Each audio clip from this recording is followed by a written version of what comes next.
how you felt when you got out on the field. I haven't heard about that yet. It was like just a normal game. Obviously I was excited to like get on and get my first game, my first appearance and everything. That was cool. And everyone was showing you all that support and standing up and seeing you and being in the moment. You know how it is. Yes and no. I mean, I put a smile on my face to hear everyone be so supportive, but then also it's like, all right, I'm in the game. And you kind of just forget about all this. I mean, people are supporting, but you forget, all the people are there. You don't really hear anyone when you're on the field. And Play by Marshall, though. The line goes up with Marino. Ball gets through. Here comes Rogers again. Rogers, cannon, Rogers. And it's another goal for Columbus. Again, he beats him on a quick attack. Brek-Shea, chance here, and a goal. The United States have scored, and it's Robbie Rogers.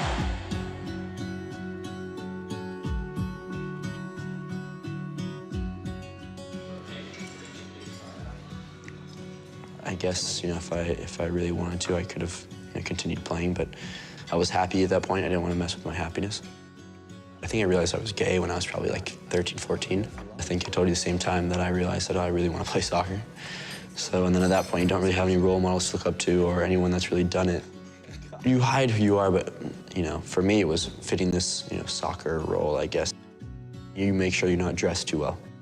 You make sure your vocabulary is, I don't know, over-masculine, I would say.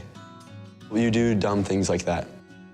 That's when the whole struggle happens, and that's when, I guess you kind of decide one way or the other, I hate to say, because that's very much what I did.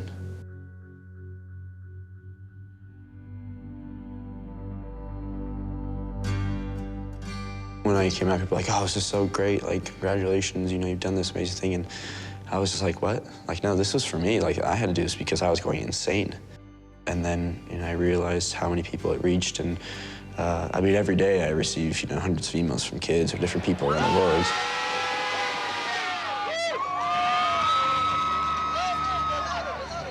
2 hours before I got to stadium, I was a bit nervous.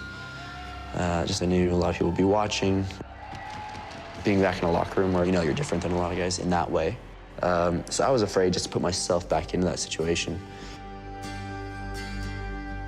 But when I got to the stadium, I was fine. After I took off my suit and put on my kit, I was fine. And then when I actually got to play, it was perfect.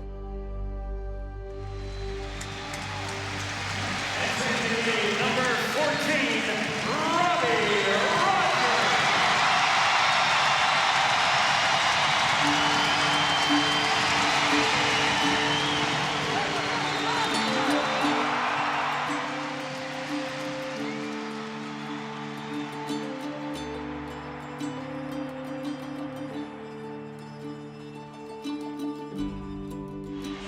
Rogers taking part in the final 15 minutes. You'll see some more of Robbie Rogers as the weeks unfold. I was really happy to do it in front of, our home fans and where I was raised, in front of my family and friends. You couldn't write it any better. All right, guys, just listen up here. We want an aggressive start. We want to play in their end, okay? That means we're not screwing around with the ball in the back. We play the ball in their end. Our start to the game is going to be important. Let's see if we can't get a goal. Let's go, guys. I'm from a very conservative Catholic family.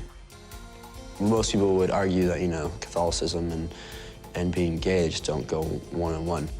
But for me, it was like they just kind of went hand in hand because I think, God has really helped me along the way and has put me on this path and has given me this platform to try to help people, I believe.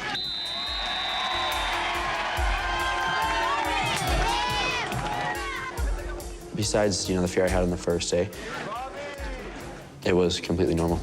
I mean, the players in the Galaxy have just been absolutely great. Make sure you focus it down. They treated me like just a teammate. Your game, though.